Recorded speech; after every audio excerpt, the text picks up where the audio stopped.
Okay, SAS stands for Statistical Analysis System. The name itself says our software is a analysis tool. We do some statistical analysis using the software SAS. Okay, right. So SAS is pronounced as SAS, but now it is only SAS because there is one more technology with SAS. So దాన్ని కూడా SAS అంటున్నారు, and this is also called as SAS. So people get confused. So we have one more technology called SAS. So that is the reason now we are calling it as simply SAS. That's it. It's not SAS. Okay, right. SAS was initially found in North Carolina State University to analyze agricultural research data. Okay, and it was founded in 1976. So in 1970s or 1960s, so main occupation of people is farming. Okay, cultivation. So during that time it was discovered to do some analysis on agricultural data. Okay, right. So mainly here we have two types. So here mainly we need to focus on two concepts. One is technology and the other one is domain. Okay, so if you ask any one of your friends, he says I'm working as a software engineer. Okay, software engineer means he is working on some software, supposed to sell some Java or .NET. So most commonly known softwares are Java and .NET. So using .NET, what he is doing, using Java, what he is doing, he is designing a banking page. So he is designing one domain site, so which is related to some banking, so which is related to some HDFC Bank. Okay, so the technology here they are using is .NET, and the domain they are working on is banking finance.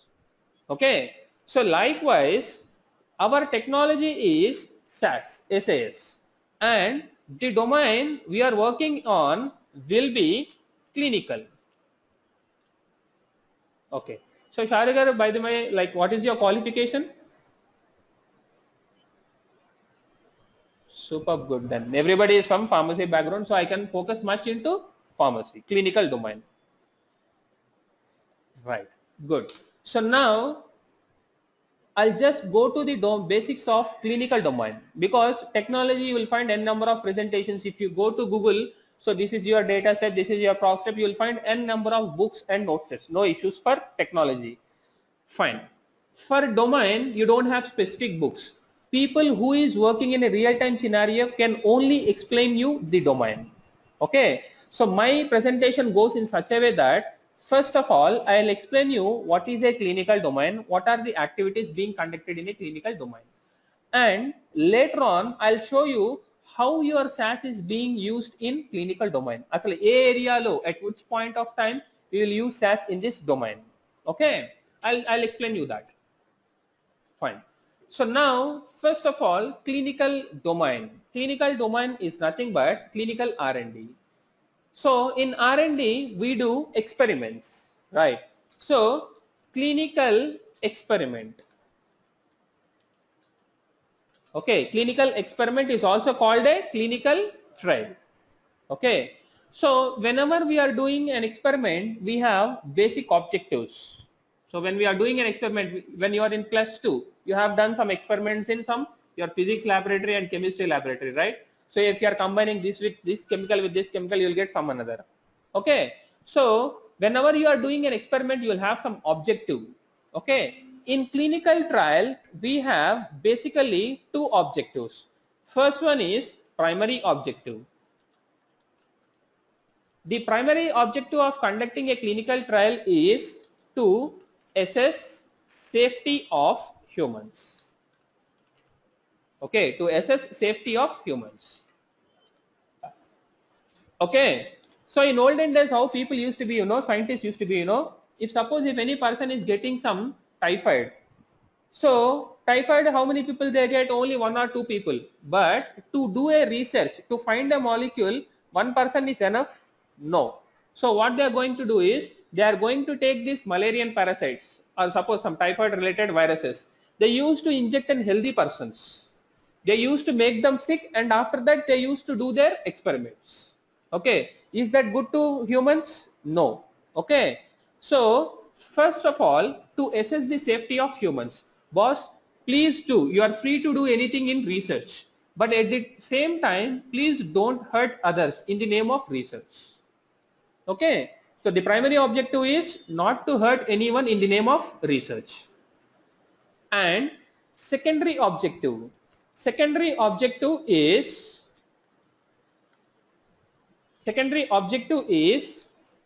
to assess efficacy of drug. I mean to say how drug is working, to understand, to assess efficacy of drug, how this drug is working inside your body. Okay, so these are the two objectives, primary, secondary objectives of conducting a clinical trial, right? So first of all, your formulations research, how a cycle will be, how a drug development process will be is, see, first of all, they will take census. Out of census, suppose these are your census. In 2015, there were some 5 lakh people died. Okay, 5 lakh people died. Out of these 5 lakh people, 2 lakh people died due to road accidents, suppose. Okay, and 1 lakh people died due to diseases. Suppose they say new diseases we are seeing, right? So recent disease, what is the recent disease? Most of the people infected. So little bit updated, it is Ebola virus, right? So Ebola virus, fine. So now out of this 1 lakh people, 70,000 people died due to a disease called Ebola. Now my target is to find a medicine for Ebola disease. Okay, so now my target is I need to find a drug which will cure your Ebola virus. Okay, fine. So now your scientists, what they do is they start studying this Ebola virus.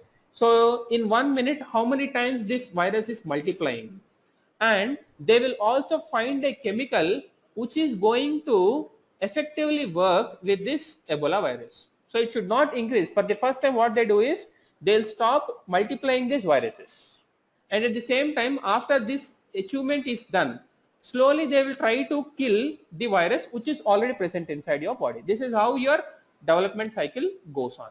Suppose to say our scientist has developed a molecule called XYZ, and research scientist says my XYZ molecule or tablet will cure Ebola. Okay, he has done some laboratory experiments. He found that so this XYZ tablet is fighting effectively with Ebola virus. Fine. So now with this statement, can I directly take this XYZ and dose it to a patient who is suffering from Ebola? No, because whenever I use the terminology patient, by default his resistance power is less, and without knowing the or without understanding the toxicity of this molecule, whenever I say tablet, your tablet is nothing but some combination of some chemicals, some Charidon, paracetamol. So these are all your combination of some chemicals. Without understanding the toxicity of chemical, if I directly dose it to humans, what can happen? So the patient may die, chances of getting die. So the person may get some side effects, to the extreme patient may die. Okay, without proper testing, I can't directly dose my tablet on patients or human beings, whatever it is. So for this, your laboratory scientist, your scientist will do some laboratory tests. Okay, so we have two types of studies called in vivo studies, in vitro studies. Vinara, have you heard this name? In vivo, in vitro? Right. So in vitro studies. In vitro studies means experiments which we do in a laboratory. We call it as in vitro studies.